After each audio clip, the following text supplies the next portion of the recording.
10મા અભ્યાસ કરું છું। આજે 15મી ઓગસ્ટ વિષય પર હું થોડું કહેવા માંગીશ। મને આશા છે કે તમે ધ્યાનપૂર્વક સાંભળશો।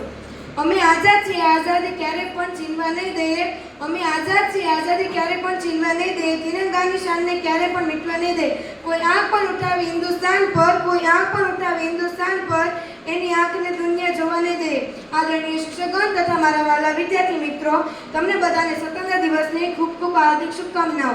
આપણે બધા જાણીએ છીએ કે આજે 15મી ઓગસ્ટ છે અને આપણે બધા અહીં આપણા દેશનો 77મો સ્વતંત્ર દિવસ ઉજવવા માટે ઉપસ્થિત થયા છીએ। મિત્રો, 15મી ઓગસ્ટ 1947ના દિવસે આપણો ભારત દેશ બ્રિટિશ શાસનમાંથી આઝાદ થયો હતો, જેને આઝાદ કરાવવા માટે કેટલાક સ્વતંત્ર સેનાઓએ પોતાના પ્રાણ ગુમાવેલા।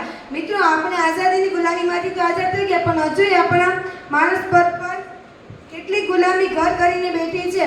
જે આજે પણ વાત કરીએ કે આપણો ભારત દેશ આત્મનિર્ભર બનવા માટે સતત ઝઝૂમતો રહ્યો છે। પહેલાના લોકો સ્વદેશી વસ્તુના વપરાશ પર ભાર મૂકતા અને હૃદયથી સ્વદેશ પ્રેમી હતા, અને હવે તો પરિવર્તનનો પવન ફૂંકાણો છે તો સ્વદેશી વસ્તુની બદલે વિદેશી વસ્તુઓ વાપરવાની જાણ પહેચાન થઈ ગઈ છે।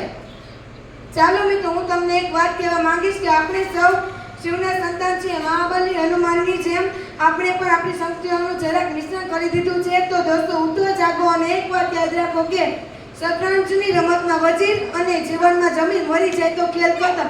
મિત્રો, આપણે ભારતવાસીઓ તો મહેનત જ માનીએ છીએ, એટલે જ વીરોનું જે ગાન થાય, શૂરવીરોનું જે માન થાય, વીરોનું જે ગાન થાય, શૂરવીરોનું જે માન થાય, આપણા બલિદાનો ઉપર પોતાને અભિમાન થાય।